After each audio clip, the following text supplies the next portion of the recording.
যশোরের কেশবপুরে হরিয়ার নদীর উপরে ভাসমান বেড তৈরি করে এখানকার শতাধিক নারী পুরুষ এই ভাসমান বেড থেকে সবজি উৎপাদন করে তা বাজারে বিক্রি করে জীবিকা নির্বাহ করে থাকে। দর্শক, কিভাবে এই ভাসমান বেডে সবজি চাষ করা হয় তা জানাবো আজকের এই ভিডিওটিতে, তাই ভিডিওটি না টেনে সম্পূর্ণ দেখতে থাকুন।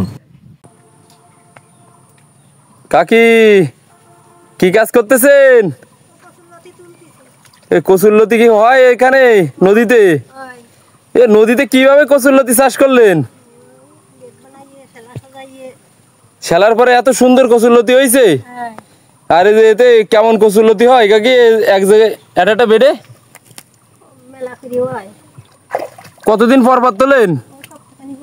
ওই যে দেখতেছি এখানেও একটা কচুরলতি আছে, তাই লম্বা যখন হয় তখন তোলেন? ওই যে ওই পাশে আরেকটা লতি দেখান তো, কত বড় হয়েছে। ওরে বাবা, এত বড় হয়! কতটা বেডে আপনারা এই কচুরলতি চাষ করলেন? 18টা বেড। এই যে বেডে একটু দেখতেছি যে হেলে পড়ছে কচুর গাছগুলোতে, এখানে কচুরলতিটা হচ্ছে। কতদিন আগে লাগাইছেন? 6 মাস ধরে কচুরলতি উঠতেছে। তো এটা কি নদী কাকি? হরিয়ার নদীর বুকে এরকম সুন্দর কচুরলতি যে চাষ করছেন, এখানে খালি কচুরলতি না অন্য অন্য সবজি হয়? তা আপনারা এই যে বেডটা করছেন, কি কি দিয়ে এই বেড করা?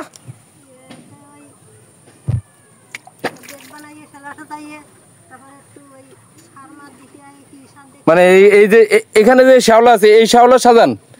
ও দর্শক, দেখতে পাচ্ছেন এই যে শ্যাওলা, এই শ্যাওলা কিন্তু পর্যায়ক্রমে ধাপে ধাপে সাজান, সাজাই তারপরে এরকম সুন্দর বেড তৈরি করে এই যে কচুরলতি চাষ করছেন। তাই এই কচুরলতি চাষ করে কি এখান থেকে কোনো স্বাবলম্বী হতে পারছেন? এর চাহিদা কেমন বাজারে? তাই কিনে নেই ভালো মানুষ? মানে ভাসমান বেডে এটা তো বিষ মুক্ত না, এর কোনো বিষ নেই। আচ্ছা, এই কচু যেগুলো হয়েছে, কচু কি খাওয়া যাবে? কত টাকা করে এই পিস বিক্রি করবেন?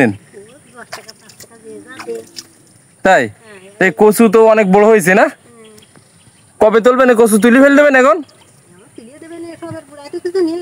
কত বছর আগে এখান থেকে আপনারা এই সবজি চাষ শুরু করলেন এরকম ভাসমান বেডে? 5 বছর হচ্ছে। এই 5 বছর ধরে কি এরকম বিভিন্ন ধরনের সবজি চাষ করে আসছেন? নারী পুরুষ সবাই?